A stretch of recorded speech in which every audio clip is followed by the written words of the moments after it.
1 minute.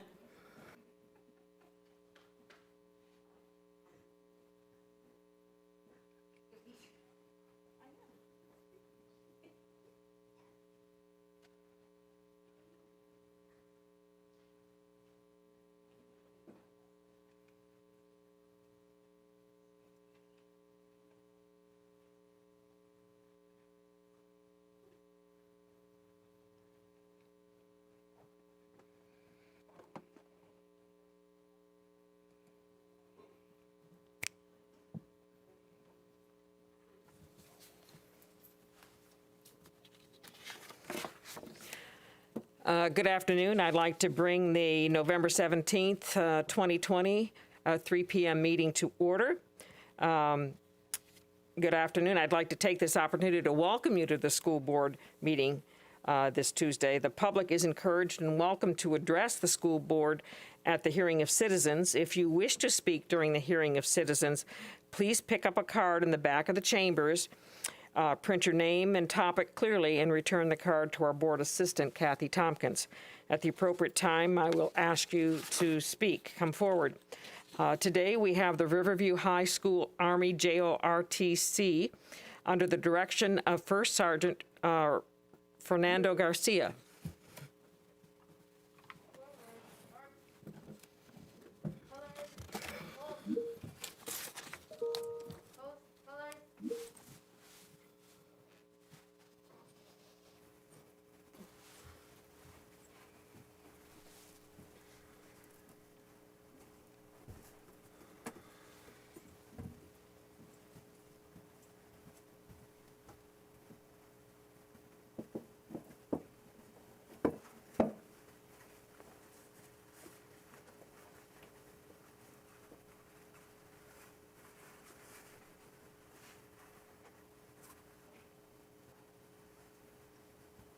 Present. Arms. I pledge allegiance to the flag of the United States of America and to the republic for which it stands, one nation, under God, with liberty and justice for all. Order. Arms.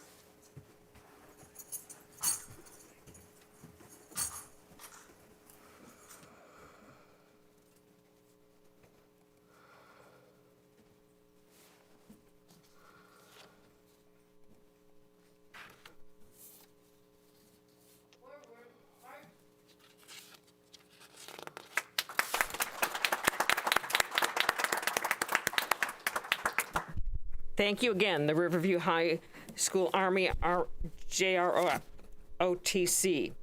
Our student representative today is Abby Ivy. She is a senior at Riverview High School. Welcome, Abby. It's nice for you to join us as student representative. I have a certificate for you, but could you tell us a little bit more about yourself and tell us about the Civility Squad character trait for November and how it's affected you? So my name is Abby Ivy. I'm a senior at Riverview. I am also a 4-year cheerleader there. And I am in 4 honor societies. And next year I plan on graduating and going to USF for a degree in management. So I'm very excited for that. And then this month's Civility Squad character trait is speak kindly. Say what you mean what you say, and just don't say it in a mean way. And I feel like that is something that has been associated with Riverview in a great period of time. So one example is within our English classes, we speak about literature and it brings up different issues that different people have opinions on. However, I feel like we're able to speak kindly with each other and discuss those issues in a positive way. It's also seen within our cheer team where we all speak kindly with each other and we like to make ourselves feel good while also being productive and remaining effective within our squad. I think overall, the administration, teachers, and classmates and students at Riverview are a great example within this character trait because I feel like everyone is kind and nice within that school. And our schools remain professional while also keeping up with this character trait.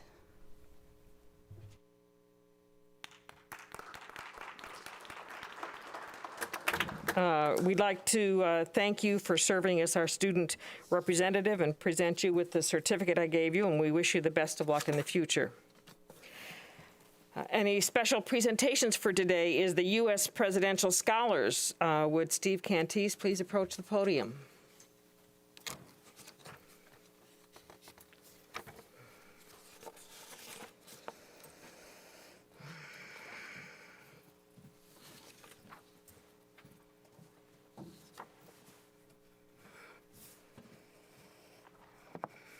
So good afternoon, Chairperson or Chairwoman Brown, members of the school board, Superintendent Asplin, Mr. Hardy, and our student representative Abby Ivy. I'd like to ask Principal Del Castillo and Principal Covert to come up, please, with their two students from Riverview and Pineview. Welcome. Come on back here. So today I have the privilege of sharing details about the U.S. Presidential Scholar Award, for which Sarasota County Schools has nominated 2 outstanding high school students this year. The U.S. Presidential Scholar Program was established in 1964, and the mission of the award is to recognize and honor superior high school seniors. We certainly have 2 of those here with us today. Students are selected based on outstanding scholarship in one of 2 categories: academics or career and technical education. Joshua Megan from Riverview High School has been nominated for the Career and Technology Education category, and Grace Kim of Pineview has been nominated for the academic category. The next step for Joshua and Grace will be a state evaluation. Up to 20 state nominees, 10 male and 10 female, will be chosen for the academic portion, and up to 5 state nominees will be chosen for the career and technical education portion. If selected, Josh and Grace will be invited to apply for the National U.S. Presidential Scholars Program. The 2021 U.S. Presidential Scholars will be selected by the Commission on Presidential Scholars and will receive the Presidential Scholars Medallion. So here to present the first student is Ms. Del Castillo, the principal of Riverview High School. Good afternoon, Superintendent Asplin, Sarasota County School Board, Mr. Hardy, Miss Ivy, and Miss Tompkins. So behind me is Josh Megan, and Josh is an IB DP senior, which means he is experiencing the hardest curriculum we can offer at Riverview High School and is doing quite well. He is a Sarasota County student through and through. He went to Philippi Shores, then Sarasota Middle, and then he landed at Riverview. His unweighted GPA is a 4.0, weighted is a 5.2. Wow. So he is very talented. In CTE course load, he has a GPA of a 4.0. Fun fact about Josh, he's never scored below a 5 on an FSA or an EOC. So he has perfect scores all the way across his entire career. In engineering, he is a CTE program completer, which means he completed 3 or more CTE courses within that pathway. He holds an IC3 Spark, which is a CAPE digital tool, and an Autodesk Inventor, which is a CAPE industry certification. He is part of CTSO, which is the Career and Technical Student Organization. He is a competition medal winner. He won 5th place in the dragster event at TSA, which is the Technology Student Association competition, state competition, I should say, in 2019, and 6th place in the dragster event at TSA in 2018. Unfortunately, they didn't have that in 2020. His leadership roles are CTSO officer position, and he is currently the RHS TSA chapter vice president. Currently, Josh and his problem solving assisted in designing, testing, and creating 3D printing clips that allowed student desk shields to stay upright when computer cords were present. So without further ado, Joshua Meakin.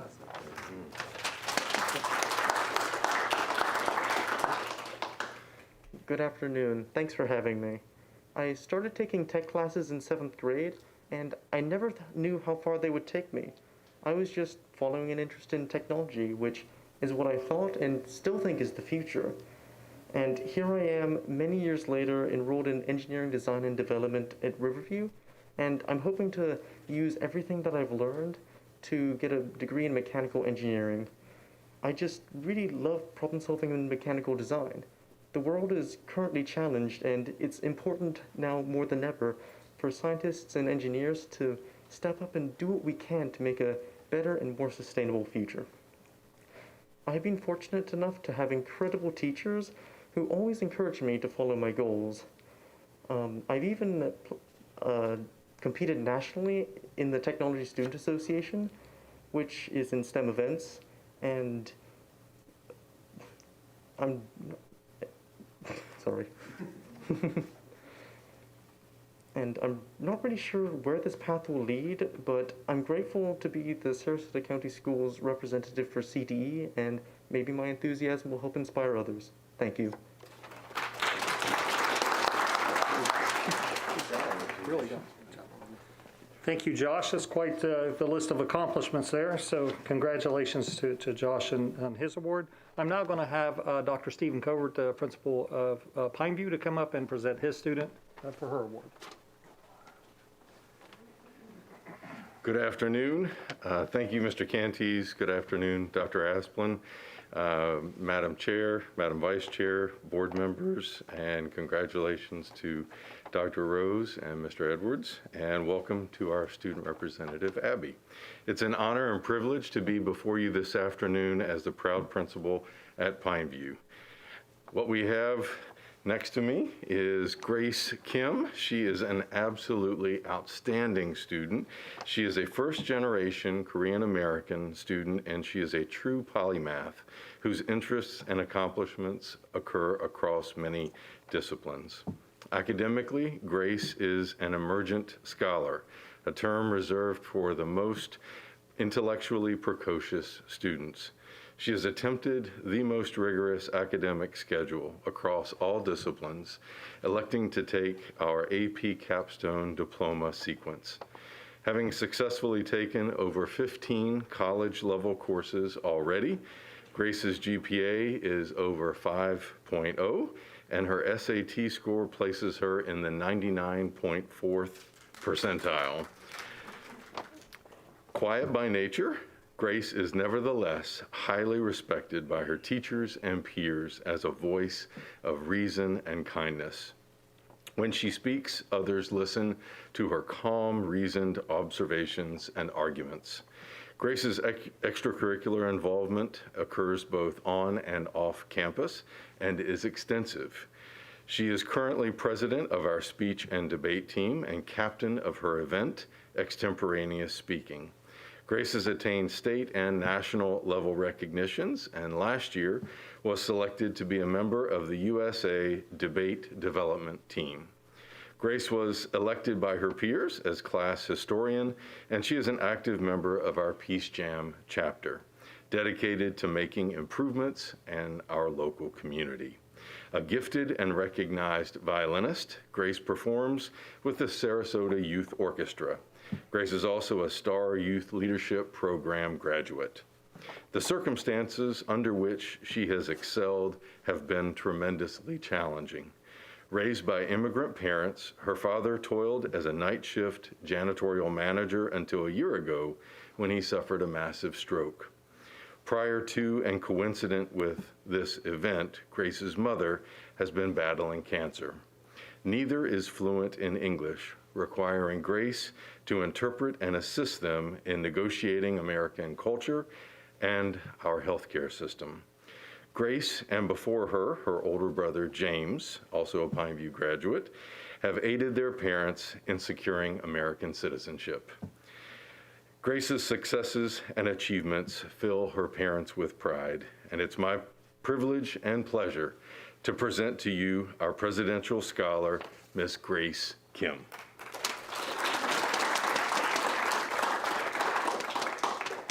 Okay. Hi, everyone.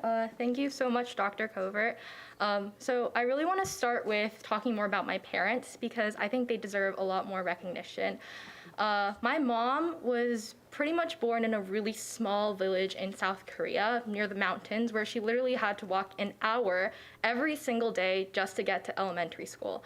And my dad was born in an equally tiny fishing village of South Korea where he was raised by a single mom because his dad passed when he was really young. And despite all of those circumstances, my parents have always said that no sacrifice is too big for me and my brother James. And they're pretty much the reasons why I'm able to give you this speech today. So huge thank you to them. I love you guys so much. They're also watching this at home. So hi, Oma, hi, Appa. I love you guys. But I also want to spend some time thanking both the school district and Pineview because honestly, they've been a huge support system for me as well. So I started joining in the school district in 4th grade when I attended Ashton Elementary for 2 years. And then I came to Pineview in 6th grade where I've been ever since. And I've been here a pretty decent amount of time. Now, I don't know how many seniors are watching this right now, but I can speak for all of us when I say that college applications are really, really stressful. But luckily, I've had the most amazing counselors and teachers at Pineview who have supported me so much throughout this process. I seriously couldn't have done anything without them. I don't know where I'm gonna go to college yet, but hopefully wherever I go, I'm gonna be studying political science or international relations and pursuing a career as either a political advisor or a diplomat. And it's absolutely insane and amazing that I'm even able to say that wherever I go to college, I'm gonna be pursuing my dreams. And that's largely thanks to the amazing community at Pineview, my super awesome parents, and all of my friends who have supported me through everything that I've been through. So huge thank you to all of you. I couldn't have done this without you, and I'm so grateful to be representing Sarasota. Thank you so much. I hope you all have a great day. Thank you. Ms. Goodwin? Wow. Well, I just want to say to both of these wonderful young adults, because they certainly act in an adult manner, so I'm going to say that, young adults, what a remarkable achievement you've had.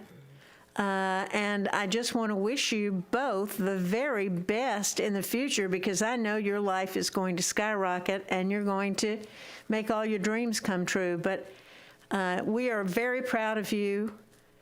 We do regard this achievement not as a small task, but as a very large task. So thank you for your hard work, your vigilance, your great attitudes. This doesn't go unnoticed, and you know, hope that you have a wonderful holiday and that the rest of this year perhaps will get brighter, and we'll put this COVID behind us and go forward. But have a great life and a great year, and many thanks. You're terrific. Thank you. Before we go on with our program, I would like to. Did they want pictures of us before we move on? We'll stand. You want us to stand up here?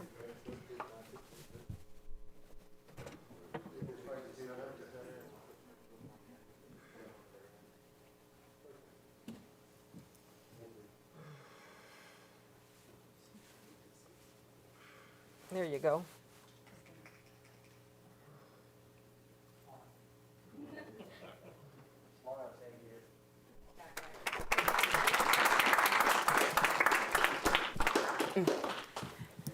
Thank you. And as we stood up, you may have noticed there's some different faces up here at the dais.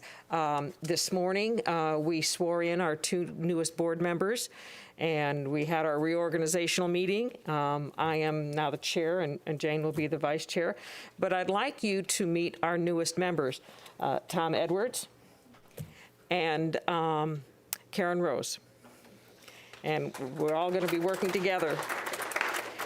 Do you have anything for the superintendent's report? I do, just a few items, actually. First of all, again, congratulations to our students. We are very proud of them. They're amazing students. I do want to bring up first quarter report cards. Just a reminder, report cards for the first quarter were released in the Family Access Portal last Friday. And please consider creating a portal account if you have not already. If you do not have an account, we will be sending your report card through the mail as of this Friday, November 20th. Also, wanted to mention our need for substitutes, and I know that we've talked about this a few times, but just to give you an indication, right now, you know, we do have 723 substitutes on our substitute list. 723. And on any given day in a district our size, we have around 150 to 200 teacher absences that need to be filled by subs. So we have 723 on the list, and we're usually around the 200 mark each day. So, so in a way, yes, we do need subs. We need subs who are willing to work every day. And so if you are that person and you want to sub for us and you want to work every day, especially on Mondays and Fridays, we definitely have a spot for you. I do want to remind everyone that our district pays more than surrounding districts, as I said last week. And then we will also be having a 3% raise for our subs here very, very soon. So think about that, and please apply if you are interested. Also, our second semester plan, I just want to tell board members on the next board workshop, I'd like to talk about that just a little bit. Our second semester plan will probably have the emergency order from the DOE by then. And so I will be putting that on the workshop to give you an update on that. And then food service, just a reminder to let everyone know that every student and child under the age of 18, breakfasts and lunches for the upcoming Thanksgiving break, you can receive those for free. I want to thank our food and nutrition team for working so hard to make this happen. Meals must be ordered by 5 p.m. this Friday, the 20th, and pickup is next Tuesday, the 24th. And there'll be 5 pickup locations. So please take a look at our website, and you'll be able to see the information there to receive the free breakfasts and lunches during the Thanksgiving break. Also, just a reminder, our professional day for our teachers, tomorrow, November 18th. There will be no school for students. Teachers will be collaboratively planning with their peers, training, catching up on work, etc. And schools will also undergo deep cleaning. And then also, just wanted to say this year's Thanksgiving break is on Wednesday, November 25th to Friday, November 27th, and just want to say happy Thanksgiving to everyone. And then finally, our COVID update. We do have Michael Drennan from the Department of Health online with us in case we need to ask him any questions. But to give you the latest current numbers in our school district, and then I'll turn it over to Michael Drennan for other comments district-wide. But right now, within our school district, currently, as far as staff are concerned, we have 21 positive staff, and current student positives are at 46. And then as far as quarantining is concerned, current staff quarantined 44, current students quarantined 752. So that's where we stand right now in the school district. And Michael Drennan, I know that you're on today, and board members, if you had any questions, he's here to, even though we just talked about this last week, I did want to bring him on in case you had any questions. Good afternoon, everyone. Happy to go over any numbers for the county or answer any questions. Just kind of tell me which direction you want me to go in. First question we have from Bridget Ziegler. Hello, Mr. Drennan. Thank you for joining us, and I appreciate the superintendent adding this on a regular topic of discussion, just as we discussed to monitor the situation. I know across the country that there are rising rates, and I know that, but as we look at Sarasota County, and I know Dr. Asplin just went over the positive rates, or numbers, excuse me, not rates, for this district. But I wanted to ask, as I focus on, again, the hospitalizations being a major metric that we watch, can you give us an update as to Sarasota County's capacities and the rising numbers, or where we're at overall as a county? I can do that, yes, ma'am. And thank you again for having me. Always happy to be here to answer questions. So in line with the trends, and ours trends are similar to what we're seeing in the rest of the country, although I will say Sarasota's percent positivity and number of cases isn't quite as high as other places. Our trend is in the wrong direction. We're seeing an increase much like everyone else. And that is also mirrored in our hospitalization numbers. Both an increase in hospitalizations of just overall COVID cases, but also in the number of those individuals that are needing ICU care. If I go back, let me see what dates I have. I go back to the beginning of August. The census in the hospitals was actually middle of August is when I go back to. We were looking at right in the low to mid 40s of individuals who were hospitalized with COVID on any given day. And over the last week, we're averaging about 90. And today the numbers were just over 100 individuals hospitalized with a COVID diagnosis. While the number of individuals in the ICU has not increased at the same pace, it has increased as well. So we are seeing an increase in hospitalizations and severity of illness among certain individuals. Quick follow-up. When you determine hospitalized, does that mean they just go to the hospital and then test positive, or are admitted and for any duration? I'm just curious how they... Those would be admitted for any duration. So my understanding is that the hospitals are testing only in situations where they're going to admit someone, so you can't go to the hospital just to get a test. A positive test at a hospital is indicative of a person who has been admitted. So that would be the number that's in, the mid-90s right now. Those individuals who have a severe enough illness to require admission to the ICU, so more complex or more severe illness, we're looking at right around 20 of those 100 meet that kind of criteria. Okay, thank you so much. Yes, ma'am. Jane Goodwin?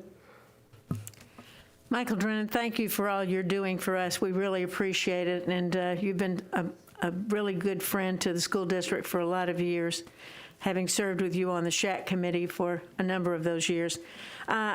If we look at positive results and positive tests, are we testing as much now as we were in the summer, countywide? I think our numbers have actually, they're not quite as high as they were in the summer, but they've increased significantly from where we were in when school started. I think what we saw was a huge capacity for the PCR test, which was kind of our gold standard and the first test we were using. And now with the rapid test, our capacity has increased. And just over the last, I would say, month, we've seen an increase in getting close to the numbers that we had during the summertime. Not quite as high, but getting close. Our capacity to test has been expanded with the antigen test or the rapid test, which I think has been very helpful. And maybe one of the reasons why we're able to identify individuals quicker and some of our numbers are increasing, just because it's much easier for individuals to get tested this way. Thank you. Can you speak to where we seem to be getting our positive cases from? The numbers don't seem to suggest that it's spreading within the schools. Do you have any indication of where these people are getting the COVID? I would say, the vast majority of them are getting it within the community. And with the overall increase in the community, we are seeing not only an increase in the number of students who are positive and teachers who are positive, we're also seeing an increase amongst cases in long-term care facilities and adult care facilities. But I would say the bulk of this is being driven by community cases. And with that too, I've also started to see a trend upwards in the average age of cases. If you look at the overall outbreak, if we go all the way back to March, our average age is right around 45 or 46. And just in the last 2 weeks, I'd say that's creeped up into the mid-50s, looking right around 55, 56 as the average age. So it appear to be older individuals who are getting it, not so much younger individuals at this time, but that increase has been across the board. There isn't just one group that's driving it. We're kind of seeing it everywhere. Mr. Edwards? Hi, Mr. Drennan. I personally think that the numbers within the school district have been moderately contained, considering the size of our population. I've been to several of the schools over the last few weeks, and the mask policy and the social distancing, it seems to be working. And what my concern, though, is that as you mentioned just briefly, that it's happening in the community. Do you have some sort sort of criteria or benchmarks that you're observing that would trip some sort of alert to our county, our executives, our city council, and to the school board? Do you have some matrix that you can share with us that would give us an ability to be forewarned? So as far as a specific, and this is a question that's been asked multiple times, a specific metric or value that we're looking for that kind of triggers either we've turned the tide and are moving in the right direction or moving the wrong direction, there isn't a specific metric. There's multiple things that I look at. I look at the average number of cases over a 14-day period, that percent positivity over the 14-day period, and I also look at the rate of illness in the community, so the number of cases per 100,000 persons. And I can tell you at this time, all of those values are increasing, not to the level or the rapid increase that we saw in the summertime, but a slow, gradual increase over the last 6 to 8 weeks, which is concerning for us because clearly the recommendations that we're making as far as masking and social distancing aren't having the impact that we want them to have in the community. One of the reasons why we're happy to come and talk to the school board about this is to share these numbers in a real-time manner.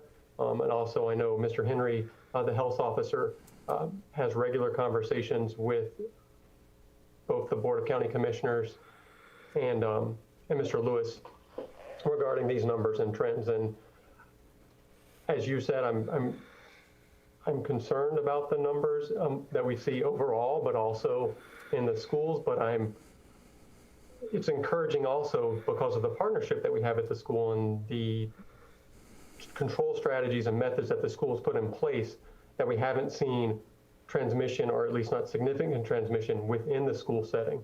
It's that outside of school setting where it's concerning. So yes, multiple metrics I look at, not one specific benchmark that kind of sets the tone, but all of them are moving in a concerning direction right now. As a follow-up, if I could just ask that, as I looked into the same trends from June into July, we started to have the same sort of ascension in cases that were moderately and moving in the right direction, and then it exploded.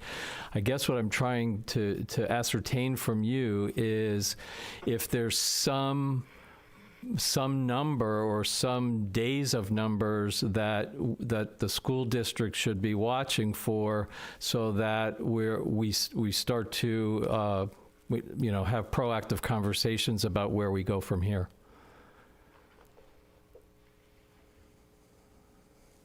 I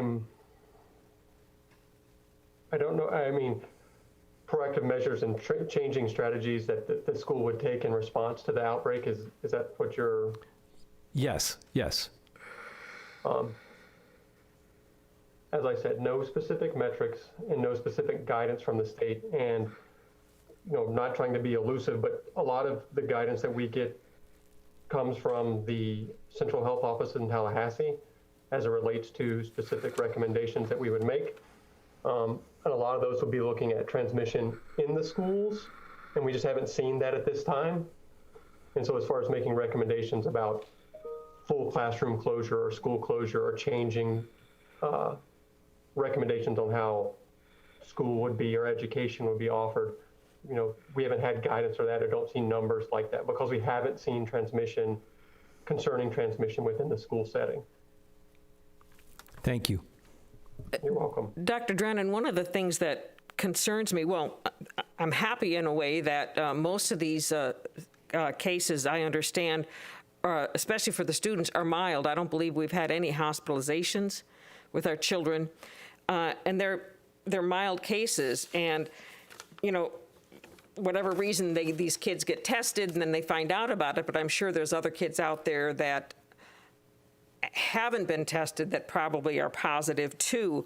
What can we do to encourage more students to get tested and to really bring home the fact to these parents that If the child is sick, they need to stay home. If the child has been tested and waiting for results, or if the child has been quarantined, how important it is for them to not only come to school, but also not go out with your friends, that you had been in school with, because you're quarantined because you may very well be contagious.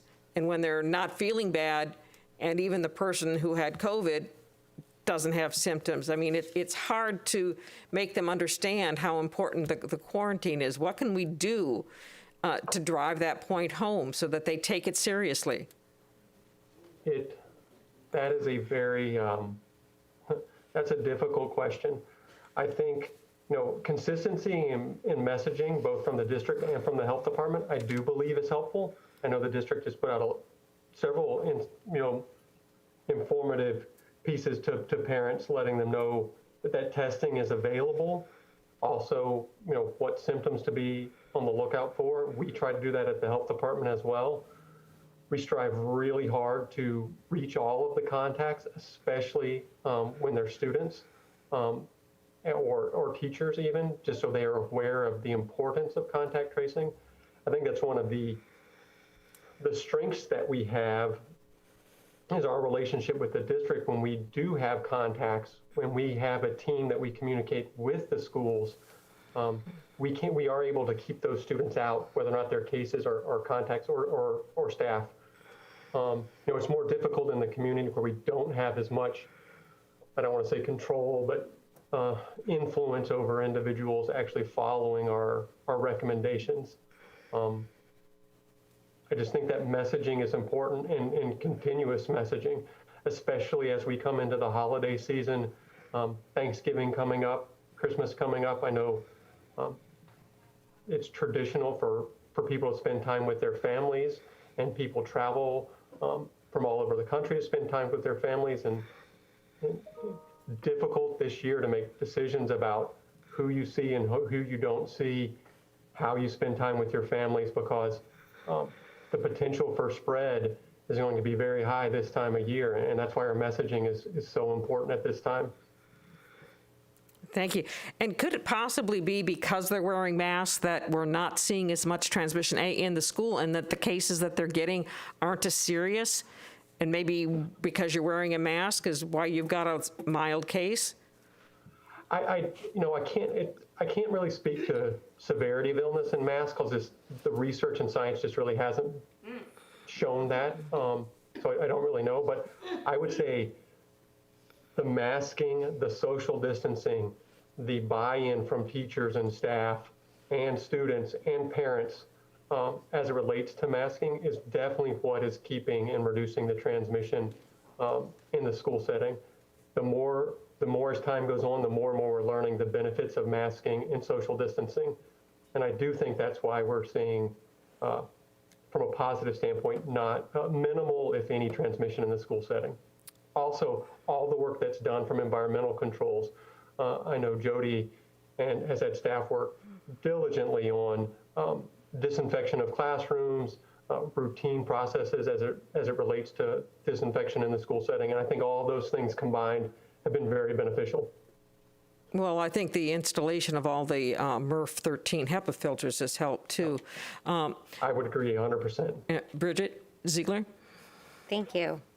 One question, and this, I'm going to pose it as a hypothetical just because I don't have any, it was posed to me, and I know our team has worked with you closely to the ominous task of contact tracing.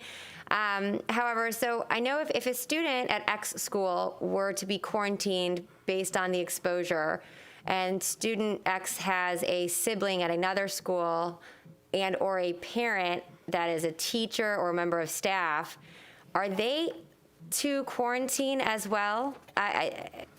Is that accurate? If someone within the household is now set to quarantine, that would equate to all members of that living household would be requested to quarantine. Is that accurate or no?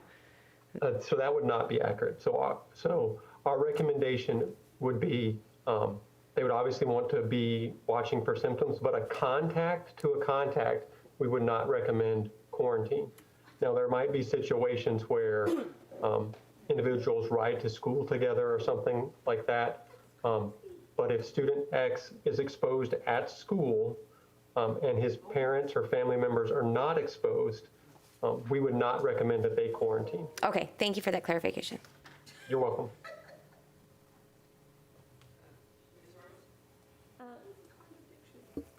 Yes, Dr. Drennan, is there any activity with antibody testing to see the amount of our population that's actually had it?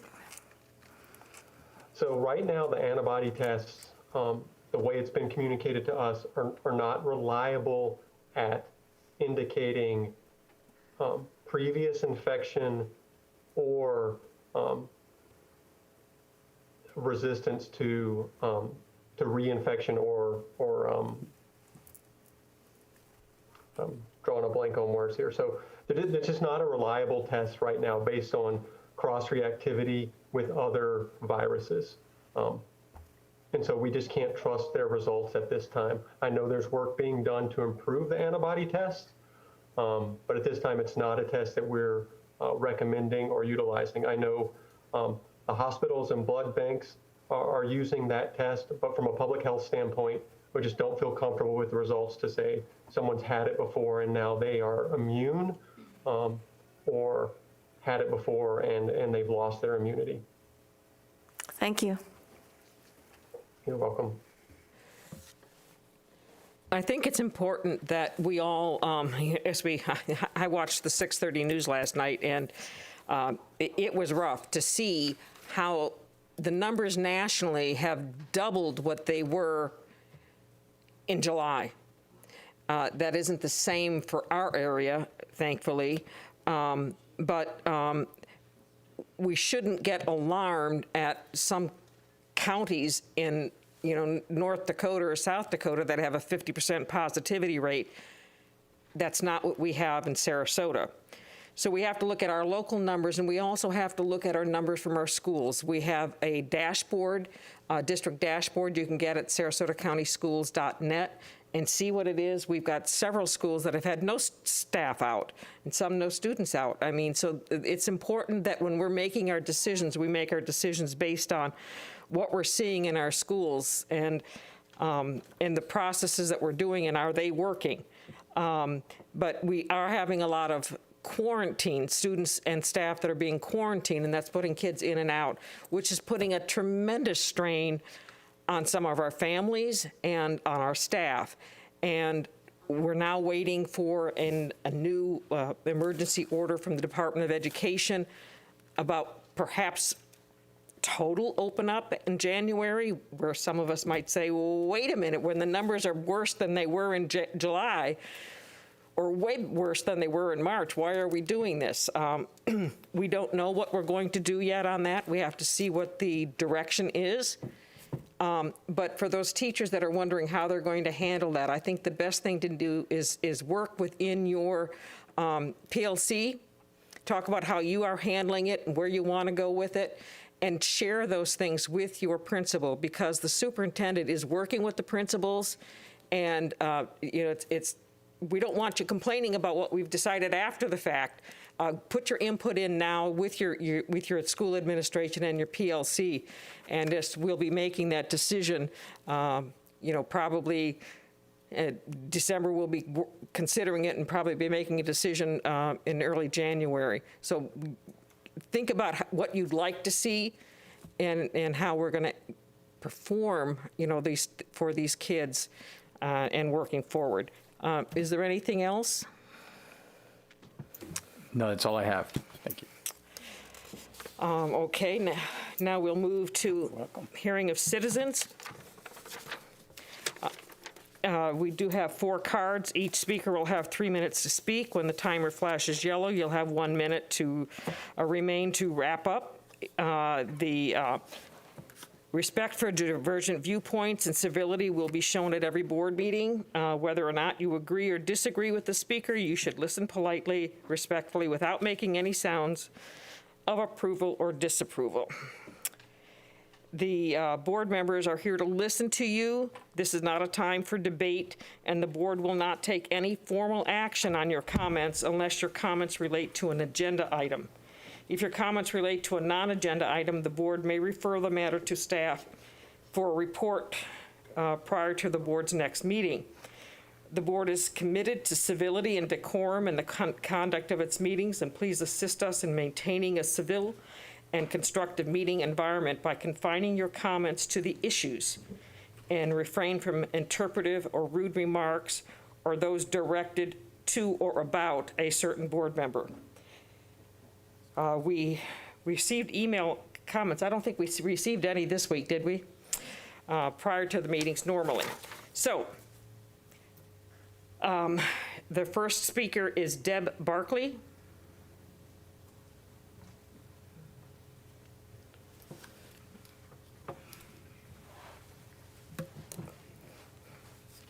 Good afternoon. I'm Deb Barkley. I don't enjoy public speaking, but I show up here because what I desire is a true and excellent education for my children, free from agendas and political ideologies and bias. I know these things do not currently exist in the curriculum, but they do exist in the classrooms. There's many ways to bring these things in outside of the actual curriculum, so it's something that I watch for. I'm concerned. I've read that some board members think that the answer to COVID response would be remote learning for all. I know for my household this is not beneficial for my children. It doesn't provide the same opportunities to excel that they have in the brick and mortar environment. I just hope that if you're leaning towards that at any point, that you would help us understand why the students and teachers who would want to be at school in person wouldn't be permitted the freedom to do so. There's so many that are not afraid. When we do have in-person school, like now, I struggle with the fact that regarding masks, we're not really afforded the opportunity to have an actual discussion. In other scenarios, you can't mandate another person's medical decisions. People have the freedom to choose whether or not to use condoms or birth control, and if they choose not to do that, they still have the freedom to engage in sexual activity. If one person doesn't want to engage in unprotected sex, they have the option not to. And the person who chooses to be unprotected still has the freedom to engage with others who choose the same. It's just one example, but it seems fitting. Those decisions affect others as well, but we still have the freedom to choose. So if we let the government or controlling bodies make those decisions, where would it end?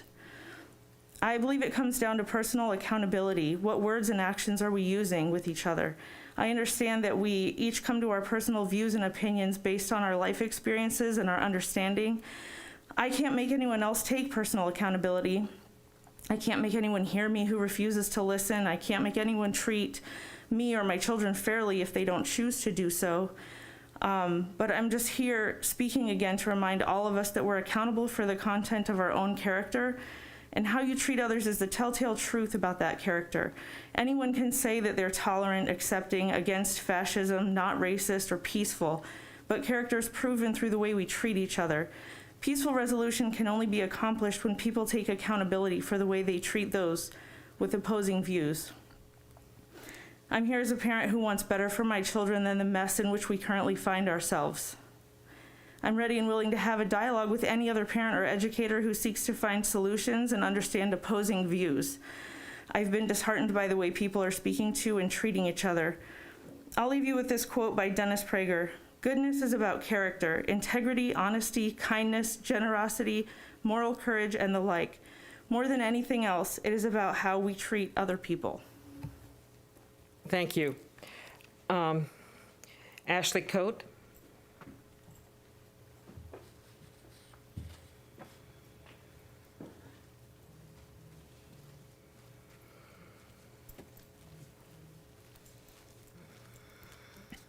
Good afternoon. Welcome, Mr. Edwards and Dr. Rose. Glad to see some new faces on the board. So I had to take off work again. I know people on YouTube are pretty adamant about the fact that most of these parents don't work. I am an essential worker, so I am in the office. So my whole point in regard to some of Dr. Asplin's comments about the emergency order lifting, that's going to affect me. I'm a single mom. I can't, when we're quarantining, I can't, where do I put my child? And I'm not saying that school is a babysitter. This is what's been said as well. That's not the case. I am an essential worker. I am not able to work from home. I am working in an office. So what am I supposed to do? What are you guys going to do for parents, single parents who don't have that option? So please make sure you're looking at every option for all parents, all students across the board when it comes to this. When we talk about COVID days, it was talked about last time for teachers. I think it's great that you guys implemented the 20 days for the teachers, but again, the parents aren't getting this either. I've had to take my sick time, my vacation time already because my son had to be quarantined, tested negative 3 times. And so who's paying for my time? I mean, this is something to think about. I can't send him to my parents because they're immune compromised. So we really need to really sit down and see how this is affecting the community as a whole. Am I gonna lose my job because my kid, I mean, this is, and I'm a single mom. I mean, this is ridiculous. I've worked since I was 15 years old and I've been at the same job. And it's going to affect lots of people, you know? And so I just hope that you really look at that and think about that. When it comes to, sorry, I'm nervous today for some reason. When it comes to public comments, you talked about public comments in the workshop earlier. I was one of the 20-something that were on listening. Please look at who stays at the end of the meetings, okay?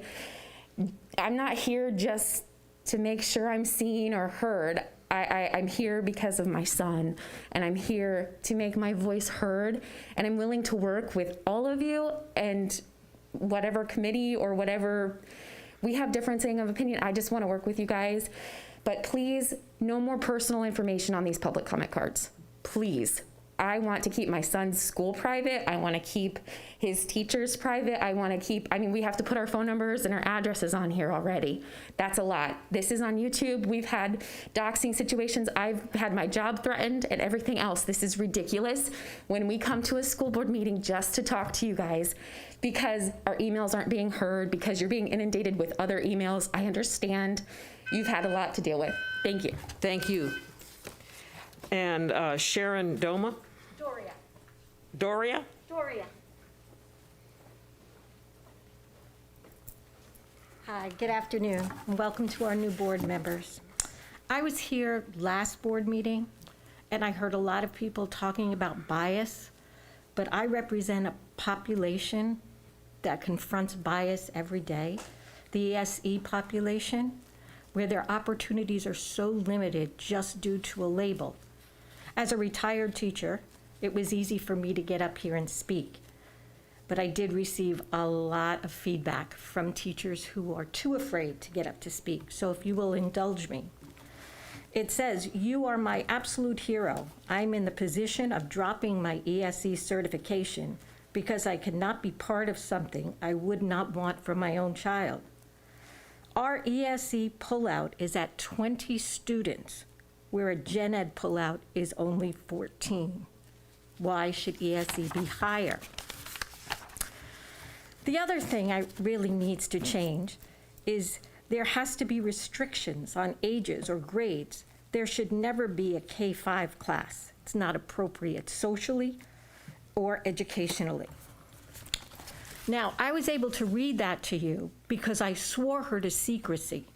Don't give my name, don't give my school, because of retaliation. This is a problem that exists. If the teachers' hands are tied, they cannot do what they have to do. We need a committee or a task force to look into this so we can untie the teachers' hands and allow them to do the best for these students. Thank you. Excuse me, could you, wait, would you mind going out and talking to her about some of the issues? We'll have our head of our ESE talk to you for a few minutes Sure. and share those and maybe open up a conversation. I would love that. Thank you. Kristen Brooks?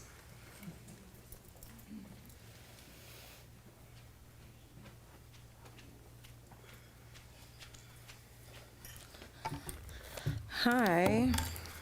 All right, so I want to start with there's nothing you can do to require student testing. That is up to us. So like that's above your pay grade, you're not God, and the doctor said you're not in control. So I hate hearing that because then the next thing I feel like coming out of your mouth is like, we're going to require your kid a shot to go to school, which is not going to happen either. So there's that. I just wanted to again speak to the parents as we've got 2 new board members that are here. I'm really, really excited about this. I wanted to make sure that they knew who they voted for because that is a big thing. You said not to speak on things that aren't. We've got Karen Rose. She is awesome. She's worked for the district as a teacher, a specialist, principal, executive director, and she retired in 2018 to run against somebody that's already on the board since we're not allowed to say names, and she only lost by less than 1%. So I'm really glad to see that you're here, and that's awesome. She also has been in Sarasota for 34 years, which is a long time, and you have been in education for even a very long time.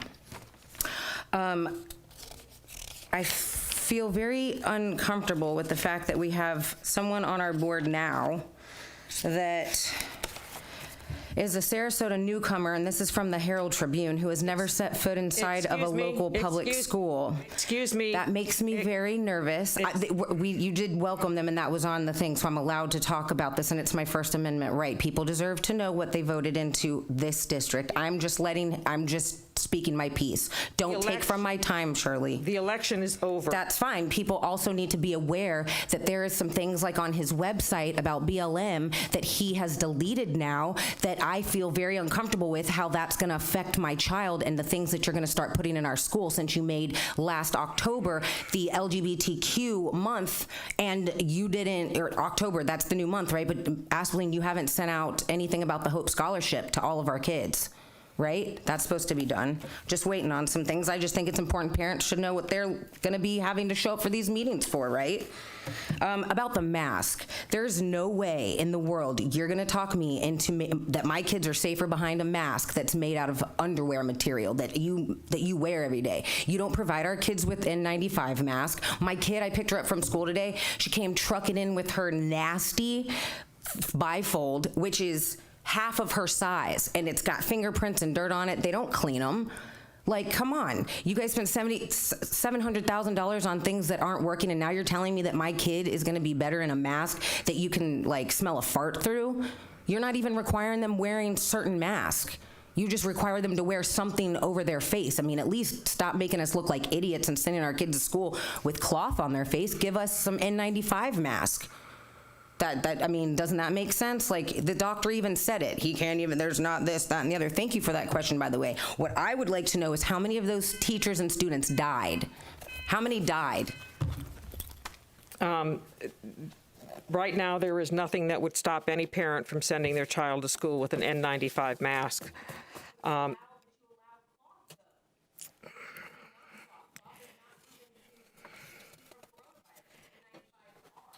That ends the hearing of citizens. Are there any additions or corrections to the agenda? Yes, the following items were added after the agenda was published. Item number 8, November 10th, 2020, board meeting minutes. And item number 9, an addendum to the instructional classified personnel report. I move for approval of the consent agenda as amended.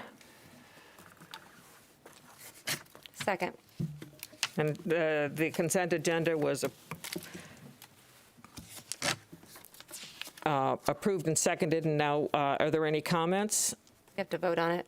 We're going to vote?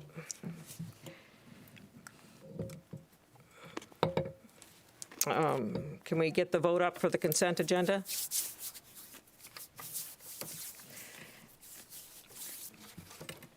I will step out on a ledge here and let's do a voice vote. Oh. I'm sorry I'm not being prompted for it, but I'm happy to do a voice vote. We're not prompting to be able to sign it.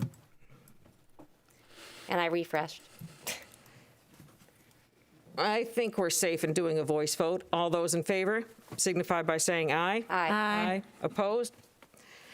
So the consent agenda passes. And I look at my chart, and we have no new business. That moves us to member comments.